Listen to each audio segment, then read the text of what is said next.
Hey, what's going on? Keith from Trigger Happy. Going to do a review of the Perception Pescador Pro 10. I've had this boat for about 2 summers, and I've got quite a bit of seat time in it, so I can give a fair review about it.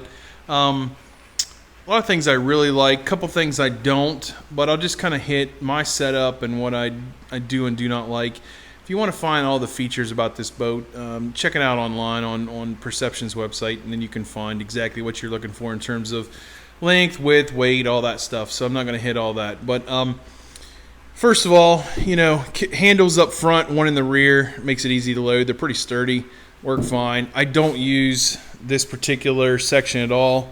There's my PFD there. I just kind of bundle some of the cords that run to my Garmin Striker 4 Plus. And a couple things about that. There is a recessed place down here for the transducer. You can see there. It does stick out just a little bit, so it's not quite flush. But I can get a low profile transducer mount and take care of that problem. I just haven't done that yet. This particular box here is not exactly dry storage, but it does contain the battery. So it is not waterproof, but it's designed to hold the battery for your fish finder, and it works just fine for that. Get that back on there. Foot pegs, fully adjustable, quite muddy from the last time we had it out. They work fine. I usually leave them all the way down. I do use golf balls to plug all my scupper holes except for these front two, and these are kind of the quick pull style. So in the event I do get on a little water, much easier to pull out these kind of quick pull or quick release scupper plugs than anything else. Got a drink holder here, which no big deal. Do use a Scotty rod holder. I've had a Yak Attack rod holder, which I much preferred there before, but I lost it, so this is what I've got. You've got gear track on both sides. There's 12 inches on both sides. There is no additional cutouts for more, but I think you could probably just screw additional track right here, and it would be just fine. But again, and these are plastic, by the way, as you can probably guess, and they work just fine as well.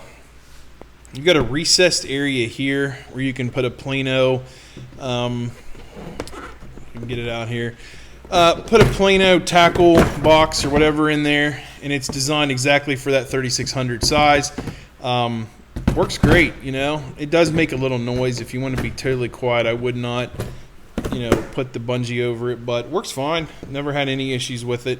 The chair, there's all kinds of modifications you can do for the seat. The seat is quite comfortable. It's sturdy. It holds my frame and size quite well. It does have 2 positions. This is in the up position. I do wish it was higher. There are modifications to make it such. I just haven't done that yet. But as far as the seat, I've been in the seat for 4, 5, 6 hours at a time and had no complaints whatsoever with the seat. The rod holders here are absolute garbage. They're not to be used unless you're absolutely desperate. So I did go ahead and add a holder to each side. It's easy to drill this out and cut it out. Took me just a few minutes, honestly, and it's absolutely necessary because I don't know what they were thinking on this because it's terrible. Back here, the well is, basically the size, obviously, to put a milk crate in. I keep my soft plastics in my tackle box back here and a few other things, and it works fine. I added 2 additional rod holders to the back, and so I can carry a total of 4 rods, and if I got really desperate, I could throw one in the Scotty holder and use it. I'll keep a cooler back here also. There's the other carrying handle.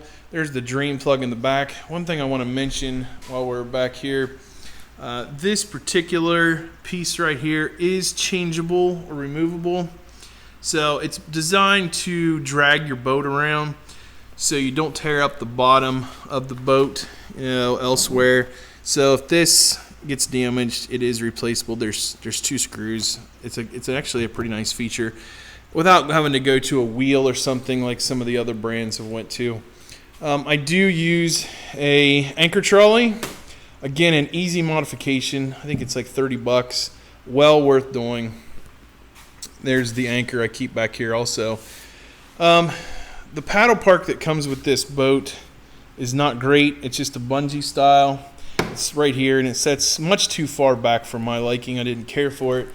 So I did go with the Yak Attack style, or Yak Attack brand paddle holders, and they work just fine. So they're far forward. You do use up that precious track space, but I couldn't really think of anything else I wanted to put up there, and this is a good, useful little attachment here. So doesn't have a rudder, which is fine. I've never really felt the need to have one right now. So for $700 maybe, I don't think you can find a better bargain in a kayak in kind of that intermediate level than this. I've got a friend that has a Vibe. I like Vibe kayaks. Fish with him a lot. It probably has more features than this particular boat, but it also weighs what feels like twice as much as this particular boat does. So that's kind of a downside and why I kind of like the Perception over the Vibe, but just a personal preference. So if you're in the market for, say, a $600 to $800 boat, I think you'd do yourself a favor by checking out the Perception Pescador Pro. And this is the 10.5 foot size. They call it a 100, but I hear a lot of people call it a 10. So whatever you want to call it, this is the one. So thanks again. Keith from Sugar Happy. We'll see you next time.